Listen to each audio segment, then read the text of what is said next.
Hi. I just need to get this on video because it's just on my heart this morning and I just can't. I'm just processing through it and it's so good. I was reading in Romans 8 and it's saying that, Romans 8:5, those who live according to the sinful nature have their mind set on what that nature desires, but those who live in accordance with the Spirit have their mind set on what the Spirit desires. The mind of sinful man is death, but the mind controlled by the Spirit is life and peace. The sinful mind is hostile to God, and it does not submit to God's law, nor can it do so. Those controlled by the sinful nature cannot please God. So I'm reading through this, and the rest of it is really encouraging and amazing and motivating.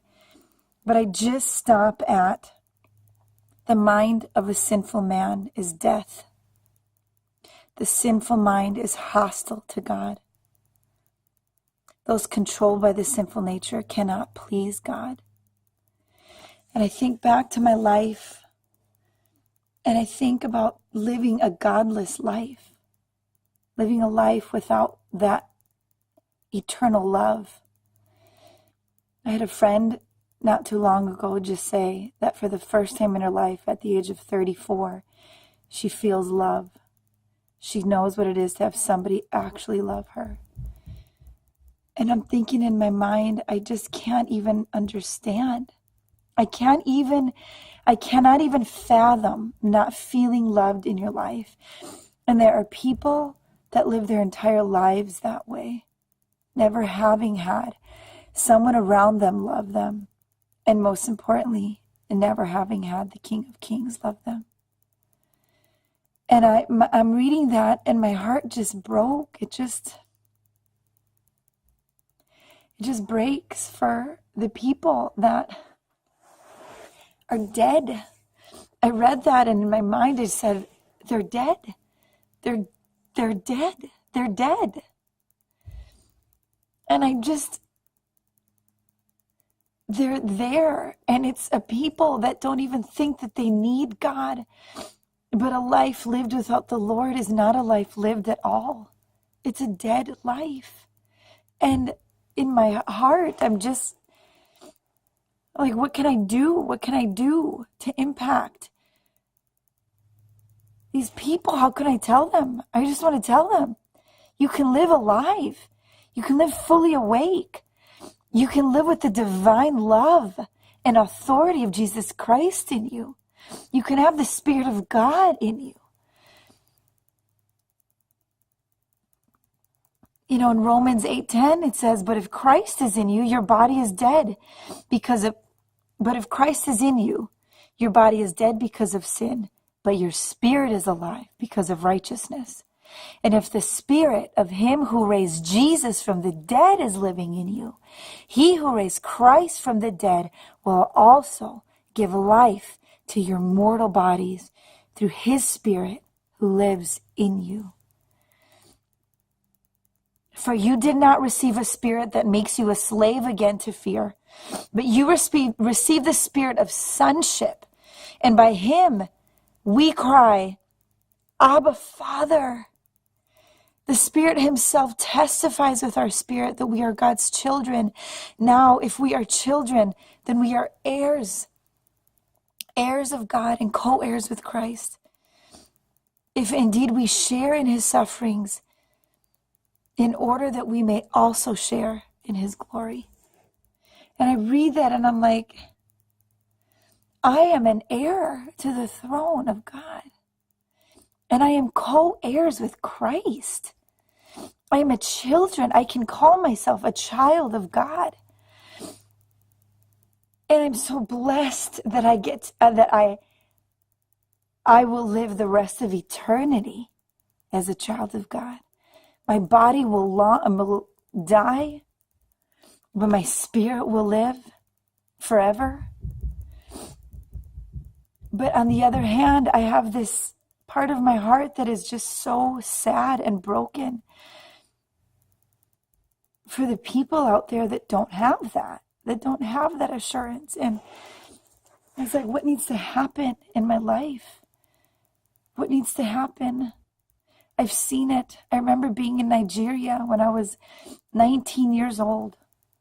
And that place is extremely demonically oppressed. And it's hardcore. And I remember us being in a town and there's lots and lots of people. And it's like 180 degrees out.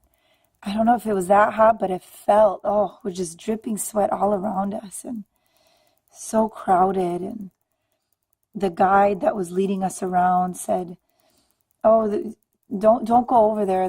Let's go over this way. And you could see that there was all this commotion. And he's like, no, you want to come over to this way. And so we look and I, of course, someone, I'm like, what's going on? I'm like, I need to know what's happening over there. And so I said, well, if you really want to go, you can. And we look over there. And there were 3 bodies burnt to a crisp with a tire around their waists. These men had done something wrong. And in that place, if you do anything wrong, the littlest bit, didn't matter if you stole the gum from a store or murdered a person, there was very, very severe punishment. And it was just to prove that if you do something wrong, something very bad will happen to you. And so they tied a tire around their waist, they put a tire around their waist, lit it on fire, and they burned to death in the middle of this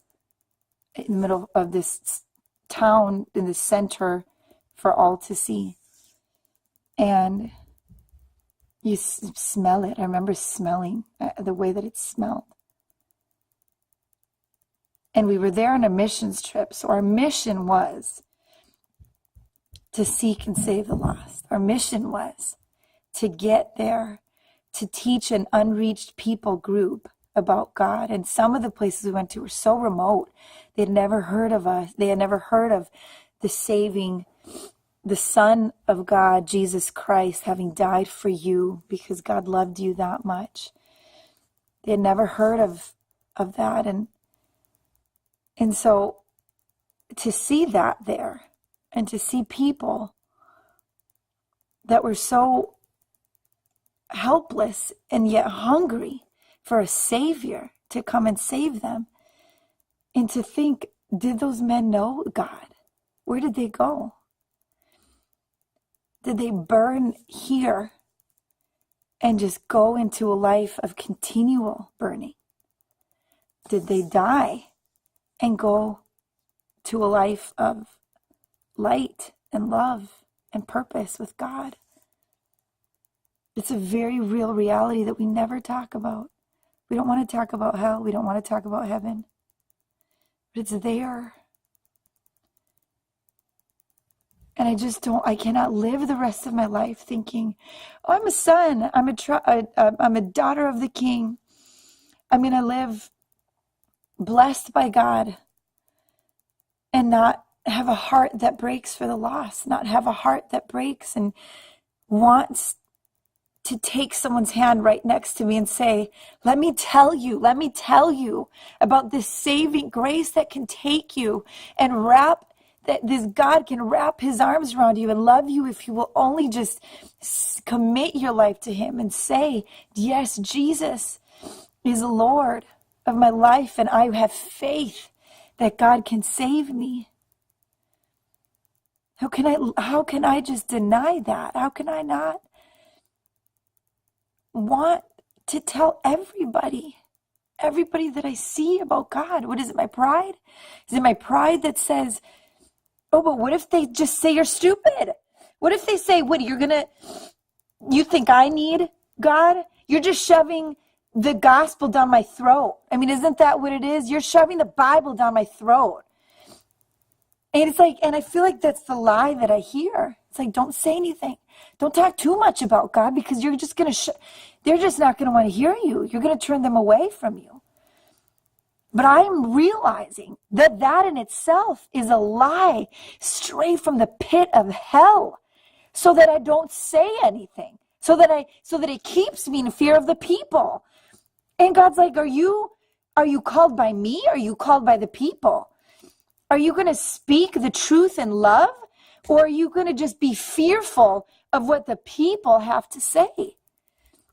You know, Jesus told his disciples, you go with the people, you go with my message. And if they don't listen to you, you dust off the sandals from your feet and you keep moving on.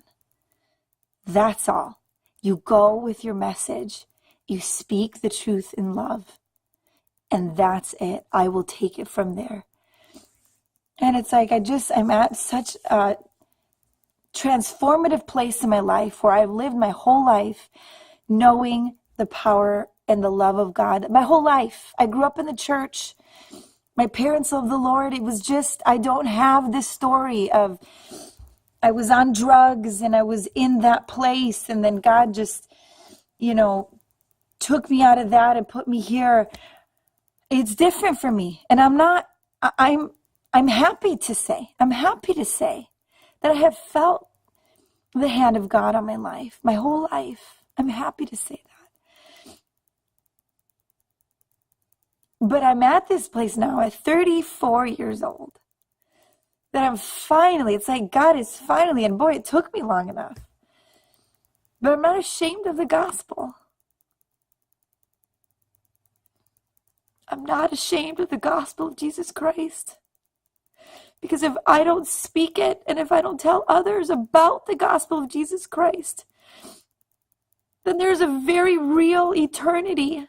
And it's either heaven or it's hell. That's it. And I want to take as many people as I can. I just want to yell it and scream it and take as many people as I can into heaven with me. Because it doesn't matter what I build up in my life. It doesn't matter what I do on this side of eternity. It doesn't matter how much money I made. It doesn't matter the things that I built with my own hands here. All that matters is what I built through the Spirit of God speaking and moving through me, through the light that I am, because God has lit me up. And if I keep covering that up, if I keep saying, that gospel message is for the pastor. That gospel message, that's for like that preacher that's so on fire, that's for that guy. It's not for me. If we keep saying that, then that light that we keep trying to just stifle and just keep trying to cover up, do you think one day it might burn out? I want to take my hands off of that light and I want to shine it bright. I want to shine it bright. Because through that light, if I can shine my light bright, unashamed, then I can light somebody else's candle. And I can light somebody else's life. And they can light somebody else's life. And they can light somebody else's life. That's what I want to do. And I'm just not afraid to do it. Take that, devil.